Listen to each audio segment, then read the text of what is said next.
Hello and welcome everyone to another episode of the Good Mood Clinic podcast.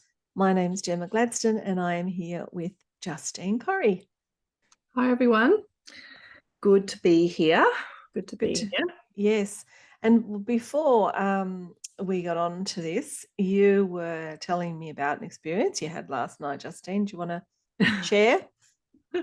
I do, because I couldn't stop thinking about it all night. And I thought, oh, this is just so relevant to our red flag project. So what it was, I have a daughter who's 15, and her and I trotted off to the movies. It was a movie of her choice. And it was the fourth movie in a series of movies about an angsty relationship between two young people, essentially. Bit of a tortured love story. The movie was called After Ever Happy. I think the first one was called After, and then there's like permutations on over. I remember catching a bit of one of them at your place. Yes, that's right. I was forced to sit there on the lounge and watch one of them, which was like excruciating. But yes, go on. So you paid for this, yeah? I paid for this. So here we were sitting there, and my daughter obviously thinks the lead actor is very handsome and hot, and he is. And so that was her main, experience of watching it. But I was sitting there and I was going, oh my God, I'm so triggered. I'm so triggered by this. And at some points I was even crying, and my daughter was looking at me going, Mum, are you okay? So she's like, what the hell is going on? What's what I'm crying for? And oh my God, Gemma, it was just a complete reenactment of my 20s. It was like, so just a reminder for everyone, Gemma and I created the Red Flag Project, which is basically a course for women to help you choose a partner who's emotionally available, i.e. can meet your emotional needs, is solid, secure, and, increase the likelihood you'll have a good relationship and you can build a life together, etc. That's the nutshell. Yeah, and the fact that we invite, and how we do that is, number one, we teach you how to screen out people that you don't want. So screening out and developing your red flag radar and your green flag radar, but particularly teaching you how to screen out partners who are going to be just very emotionally unavailable, people who can't be there for you. Perhaps they're quite narcissistic as well. And they're just people that are not going to be there to meet your needs, and that you have to screen out because they are emotionally unavailable and you're not going to have a good relationship. Yeah, based on experiences that we went through when we were younger, trying to work through our schemas and make good choices for ourselves. So basically this movie was just my 20s, as I said. So the brief précis of it was, there's this, a guy who is quite tortured. He's an alcoholic. He's had trauma. He's sort of tall, dark, and handsome, and he's kind of comes and goes in the relationship. So they have this super intense chemistry with girl Tess, like super intense, and they 10 just out of 10 consume each other. It's like there's lots of like shots of them, kind of just intensely looking at each other, telling each other how much they love each other. And then he gets triggered into his trauma and drinks and kind of leaves her, and he's in and out. She has obviously got this big abandonment schema. Her father left when she was young. That's part of the storyline. And she is sort of anxiously attached to this guy, and is always trying to save him. What's his name? Do you remember? Arden. Arden. Harden. Yeah. With a H. Hardin. Harden. Yeah. I know. Okay. I know. Okay. We all won't right. go into anywhere. No, we won't go with that one. Go. Yeah. Okay. Yep. Anyway, and it was just like, it was just full of schemas, and this is for teenage girls. And so I'm just watching this character Tess be constantly triggered by this character into her abandonment, and then sort of plot how she was going to save him again. So he likes her, but he loves her. He right? loves her. So they get close. I'm just trying to get the intense moments of connection. But yes. he's tortured. He's mentally unwell. He's got a major substance abuse problem. He experienced lots of domestic violence as a child. That's sort of part of the story. And he has not addressed that, and he gets triggered. And then when he does that, it's almost like I was watching it last night going, actually, he pushes her away almost as a form of self-harm in a way. He just denies any connection to himself. He's not worth it. And he goes off on benders. So you mean he deprives himself of having that connection? Correct. Oh, okay. So his schemas are what roughly? Oh, abandonment, major abandonment, like all of the top 5: abandonment, emotional deprivation, mistrust and abuse, defectiveness, and social isolation. He's sort of an outsider. Right. He's a quintessential poor thing in a very attractive package. Right. Okay. He needs rescuing, and actually at some points he does look quite vulnerable and childlike, and she's almost parenting him.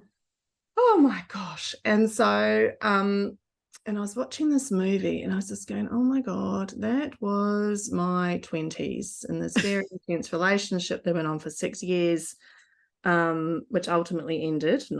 It wasn't me who ended it. He broke up with me. And I was devastated afterwards. And I was just thinking that is exactly what it was. Now, at the time, of course, I didn't really know about my schemas. I was just completely caught up in the emotional intensity of this relationship and trying to basically rescue him from himself. Yeah, right. And look, there's another movie, right? So I won't, in case you want to watch the whole series, I won't spoil it, but basically, they're always in and out of their relationship. Yep. So now there's another movie. I think it's the final one. So, but it's angling towards, I think, that he's going to come good. And this was the other thing that struck me about the movie. So, they break up. Sorry, spoiler alert. She finally does make a good decision for herself. So she does, finally puts a boundary down, and they have some distance. And in that time, he goes off to therapy. He addresses his drinking. He kind of has a bit of success, and then he comes back. Right now, it's not all resolved, but that's kind of the direction I think it will sort of head in. Right. I was just thinking to myself, oh my goodness, how often does that happen in real life? A lot. but in terms of them like kind of coming good. Yeah. Oh, right. How often does it come? Yeah, exactly. But that's the golden ticket, the kind of forever, the sorry. The chalice or whatever. It's like, you're waiting and hoping and wanting that, the allure of the coming good, Yes. that someone has been redeemed and completely changed and now can become completely available for you. And that's the hook that keeps you in there. Yeah. Yeah. The fantasy now, yeah. That fantasy kept me going for years in that relationship. Did it? Okay. Oh my goodness, like plotting. I was just always trying to get to this mythical moment where it would all be smooth sailing and we'd sort of, move on with our lives. But so it was tortured for you, what 6 years? Yeah. And you were wanting, and so that's what happened with this relationship of yours. He would was it on again, off again, or was it was not, not probably to the same extent as the movie, but he would never commit to a future. Right. So the kind of non-committal, 1 foot in, 1 foot out, on again, off again, never knowing where you stand. Yeah. Just riddled with that insecure, and for you with the abandonment, that was torture. And I suppose always significant sort of addictions as well of various types. Won't go into detail, but always trying to problem solve those. And And you know, it didn't end well. And interestingly, out of the blue, last year, this ex-boyfriend, who was actually a very lovely person, this was the other thing. I think what's hard is when you can have these really, like, as a person, you get along very well, you know. We actually got along very well. Like, we, you know, when things were good, they were really great. You know, we'd lots of time together. But obviously, then his schemas got in the way, and he would, you know, not commit and disconnect. And his observation, it was actually a very healing conversation. I thought, you don't often get these conversations. So we hadn't spoken for like, well, it must come up to 15 years. 15 years. Really? And it was his comments were like, basically, I was just like, would not let it go. It's like, you were determined. And he goes, and look, it didn't work. Like, you've gone off and you've had a great life, and I'm really happy for you. And, you know, here I am doing what I've always done. It was just never going to work. And like, in a very kind, caring way. It was a really good conversation. But I just thought, yeah, like, that fantasy that you have the power to actually get someone to shift if they're not wanting to. That's sort of the crux of it, isn't it? Like, you maintain this sort of omnipotence that is just, it's you know, like, in hindsight, it was protecting me from horrible feelings of abandonment, which is ultimately what I felt anyway. But all that time is a sort of this anxious sort of pursuit of trying to get this person to the start line, you know. So if you don't mind me asking, just to make it really clear, and we use you as an example, so what was then how was that a replication, if at all, for your early love template? Why was there this such strong hook for you with this guy when the writing was on the wall, when he persistently gave you messages of unavailability? What was going on? Yes, you mean in my family of origin, do you mean? Well, what kept you in there for 6+ years, where another person who wouldn't have that vulnerability would look at him and say, look, it's not working out for me. Yes. You're a nice guy, but I don't want to lose the next 6 years of my life with you. I'm going to move on. What stopped you from that? That would be a real familiarity with primary attachments, probably having met significant mental health issues. One of them did. And also a completely absent father who did pretty much disappear when I was about 9. So there was a familiarity with people just coming and probably ultimately not coming back. Yeah. But always hoping he would. Yeah. Yeah, that was yes, always thinking that at some point would be reunited, or there'd be some like reconnection that never actually happened. Yes. So your vulnerable little girl who had experienced all of that was the one leading or having her foot forward in this relationship struggle for you. Oh, totally. Like, her anxiety was just so intense. Her desperation was so intense. It was just driving that. Right. Kept you there. Kept me there. Because if I think what happens, and I've seen this with clients, you're not happy. Like, you're not. I mean, if you were really honest with yourself, it's a bit ridiculous what you're trying to do. But then when you actually sit back and entertain the alternative, i.e., calling it and not pursuing the relationship, which, don't get me wrong, I did a lot, particularly when there was a crisis. The abandonment feeling that comes up is just so overwhelming and so traumatic. You think you won't survive it. And so then you take the hopium pill again, and back in you go to try and heal that person and make them stay with you. Like, so it's a real, I know I use the pendulum a lot, but it's like you're constantly swinging between sort of anger and like, why am I doing this? A bit of shame, I suppose, because people go, what are you doing?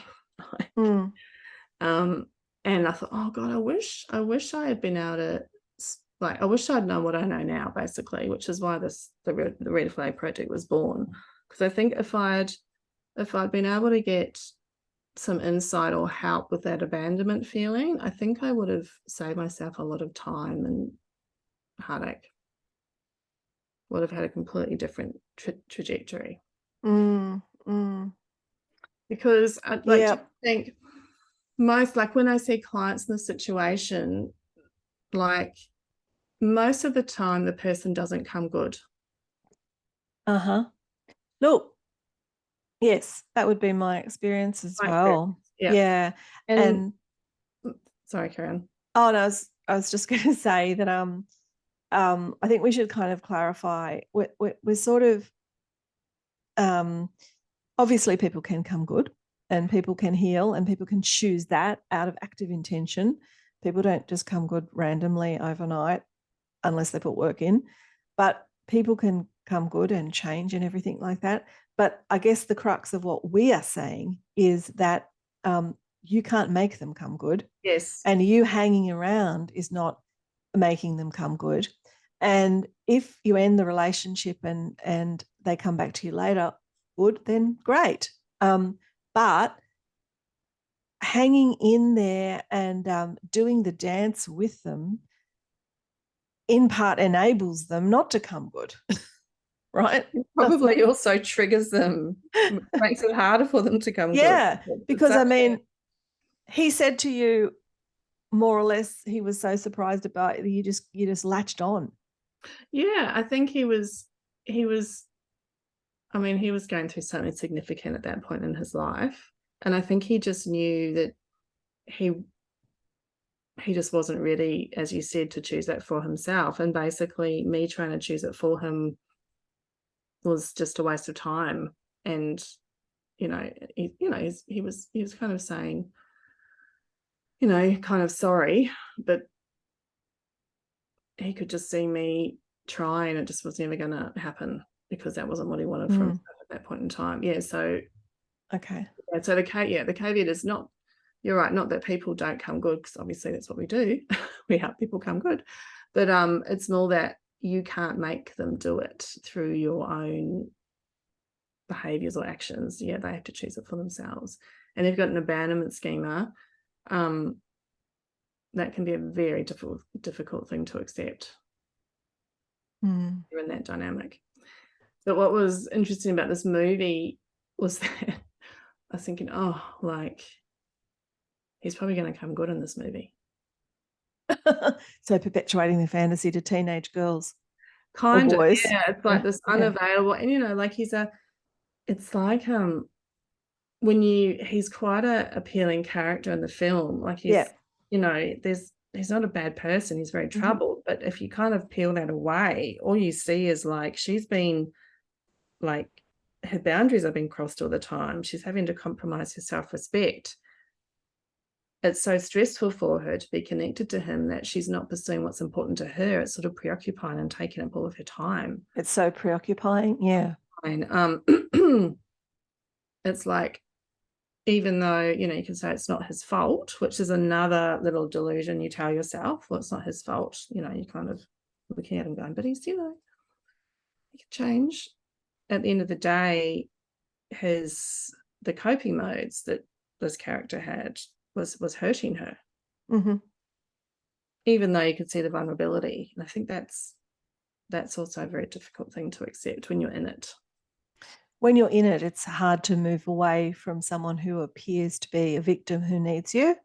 Yeah, you really, and that's how you keep also giving yourself permission to stay connected to them, because you go, oh, well, but he doesn't mean it, and he's been through a lot, and he's a really nice guy, and if he just didn't do whatever that is, it'll all work out. How do I prevent doing And in this character's example and in your own example, how were they being emotionally unavailable? What were they exactly? You mean okay, sorry. Yeah. Well, he had a temper. character. And he would, so that would obviously create disconnection, and she would sort of be a bit bewildered, like she just stumbled into it and not quite know what to do. Right. He'd go on these benders and then he would disconnect from her. And he was also quite self-involved. Okay. So it was actually quite hard for her to have her experience and also be troubled by what was going on, because it was almost like his suffering overtook the whole thing. So there was nothing for hers. And I think that's also that can happen too. You know, like you end up living their suffering rather than really thinking what's going on for you in the relationship. Now, ultimately in the movie, that's what she ended up doing. She kind of had a crisis herself and sort of realized the impact and put a boundary down. But he still went away and came good for her in a way, you know. Yeah, I've met dozens and dozens and dozens of women in therapy who were raised in a situation, they have an abandonment schema, an anxious attachment style. There was someone in their family who was vulnerable and or had a mental illness or an addiction, or someone they had to take care of, or they were triangulated and they were the rescuer in the family. And they are attracted to and stay with endless partners who they feel they need to heal and fix and rescue. Yeah, it's such a common pattern, and it's it's a real marker of emotional availability if you find yourself having to edit yourself or problem solve to keep this person in their own sort of emotional window of tolerance, if you like. You know, you're kind of creating these guardrails around them. That's what you think that's going to keep them good. Yep. So stressful. Like I think when I was watching it and you could just see her triggers and her distress, I thought, I felt sorry for my younger self, going, oh, you poor, you know. I just remember feeling that way at that time in my life, thinking, God, I just wish I'd known. I wish I'd known all this. Would have been so. What would you tell yourself right now? Tell Justine in her 20s. I would just sort of be more saying, think of your future self more and think about what you're compromising by being with him. And even though the feelings of the breakup will be really, really bad, you've got people around you who care about you. And from that pain will come your greatest growth. It's all going to be okay. Because in the moment, you don't know that. Which is what happened, you know, obviously in hindsight, it's what happened. Like it was kind of a very pivotal moment in my life, that relationship ending. Yeah. But that's what I tell her. And, you know, this isn't about him entirely. No. You are bringing all this into the relationship. Yeah, of course. It's not about him. It's about it is partly, but also partly about your patterns, what's familiar to you, what you know. It's all the stuff that we talk about in the schema chemistry webinar as well that we did, you know, why we're attracted, why we're hanging there. So, you know, you're just talking about film. So, you know, Hollywood and the film industry has really, really, you know, made something out of this pattern, haven't they? No, I think all these writers got abandonment schemas. Romanticized the hell out of this theme, haven't they? I mean, you know, the old Pride and Prejudice, Mr. Darcy, and remember the remakes of Mr. Darcy with the Colin Firth?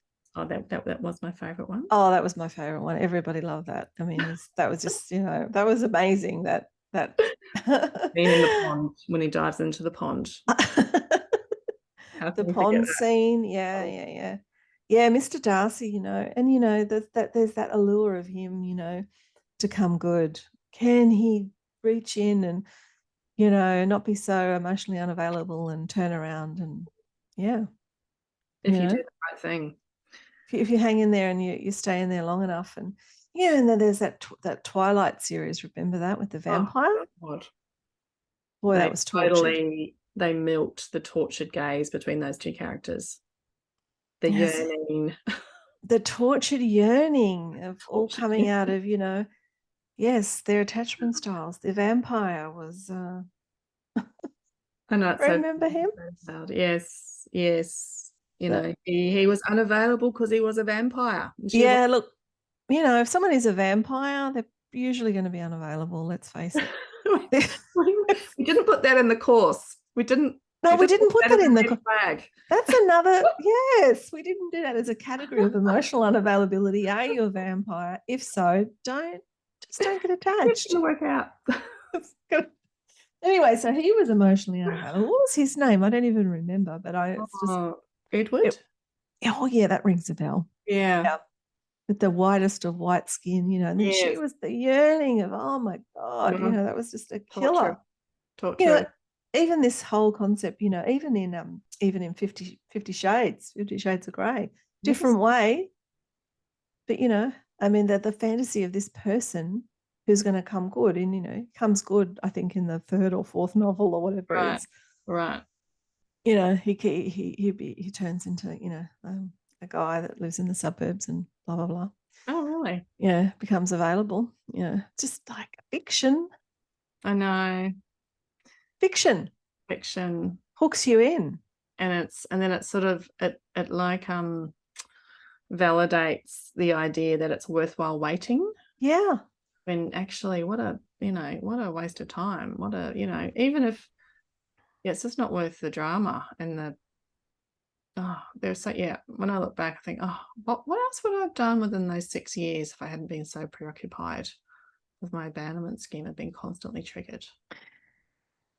The abandonment schema has a lot to answer for, because in Roma it can leave people hanging in, like being attracted to people who are unavailable, like, you know, who are completely married or something like that, and you're waiting for them to become available, or, you know, like your situation, or like these movies, you know, you kind of, you know, and the vulnerable part of you, and particularly if you've got a little bit of the other directed schemas, you know, you just want to be a helper.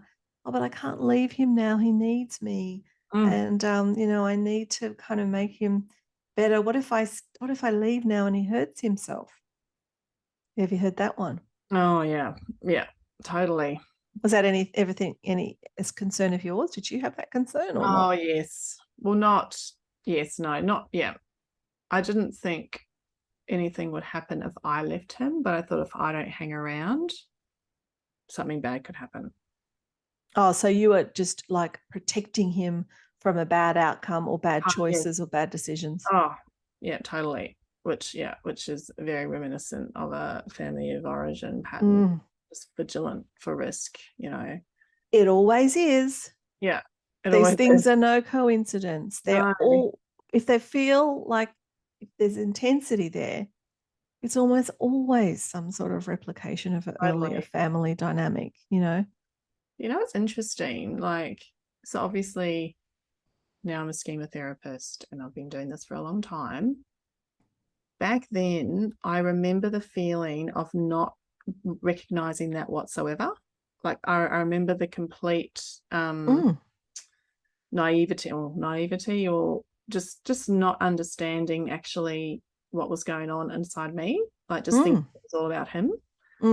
And I use that a lot, you know, with clients, when I was just, because sometimes you think, oh my goodness, why is she with this person? Like, but then you think, actually, she's not thinking about it the way I'm thinking about it. Because I remember thinking like that when I was younger. You're just so, like, your focus is all on that person, and that is your goal. Yeah, it's you're totally blind to your own stuff. Yeah, totally blind to your own vulnerability. Completely. It's so much easier to focus on the other person's pain and dysfunction than turning the healing onto yourself, which is ultimately what you need to do. Yeah. Oh, yeah. Not even knowing that that's what you had to do. Really? No, that's right. It just feels familiar. It just feels familiar. You go with it. Yeah. Go with it. Yeah, it was completely familiar. Anyway, as I was watching this, I was just thinking, oh, this is just such a good example of a really common pattern we see in clients, just wanting to rescue these poor wounded men, soothe your own sense of abandonment. Yeah. To soothe your own sense of abandonment and to live out a sort of a template or a life script that you feel that you have to live out. I have to be of service here. I have to fix this person. I can't be the one to put my needs first and leave because it's not healthy for me. That would mean I was being very selfish. I have to stay. I have to do all the right things. There's so many of these kind of like these stories and schemas that get in the way of us making better decisions in terms of relationships. Completely. Yeah. And but I suppose the point of this is to let you know that you can, obviously, if you know about what's going on in you and problem solve it from that perspective, you can just save yourself so much time. Yep. No, I wish I had this insight back when I was dating or having long stretches of avoidance because I wanted to avoid the pain of the abandonment schema, or yes, like you being, I didn't have that quite same experience, but certainly very much being attracted to unavailable guys who also who are also wounded, very much so, who also needed someone to kind of help them and be them. And so really being drawn to that was definitely a very familiar thing for me as well. Yeah. So the Red Flag Project. Yeah, and then that's why we wanted to say to women who have this similar pattern that it's coming from your schemas. It's, knowledge is power. If you can have the knowledge and the awareness of what's actually going on beneath the surface, then that can give you a little bit of distance to start to do things differently.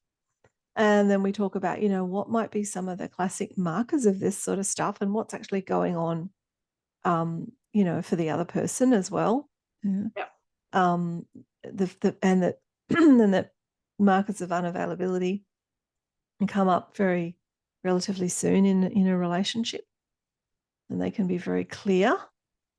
And so we talk about all the we call them red flags. I mean, just because it's easy to understand what we're talking about. But we talk about all the obvious kind of red flags, and we talk about not so obvious ones, red flags that indicate that you might be getting involved with a narcissist or someone who's potentially harmful, who might be, inclined to practice elements of coercive control. So all of that coming under the umbrella of an emotionally unavailable partner. That's right. Screen them out early. Screen them out early so that you don't get too emotionally invested and some of the damage isn't done. So it's all about our course, the Red Flag Project is all about prevention, early prevention. Because yes, we want to help you not make maybe as many errors as you could if you were just following your schemas. So yeah. So the link to that course, as always, will be in the show notes below. And have a look there. Go to a page that will tell you all about it. There's lots of handouts as well as the 4 or so hours of the video content. There's also handouts and checklists and tips and question and answers, all sorts of things that you can do to reflect on what's going on for you. Perfect for women who are getting back out there wanting to date again, or someone just involved in a new relationship wanting to assess what's going on, or just sort of younger women dating and looking for a partner. Yeah. And we'll just mention our other course in development too, called Schemas. So this is designed to give you all the information you need to know what your schemas are and start noticing how they show up in your day-to-day life. So the link to sign up to be a early bird, if you like, for that course is also in the show notes. Excellent. So it'll be all there, and get in contact with us if you like at Justine and Gemma at goodmood.com.au. Great. And will there be a final in that movie series, or is that it? Well, no, there will be another one. And okay, stay tuned. Stay tuned. That feels to get that off my chest. Okay, I'll see you next time. See you next time. Bye. Bye.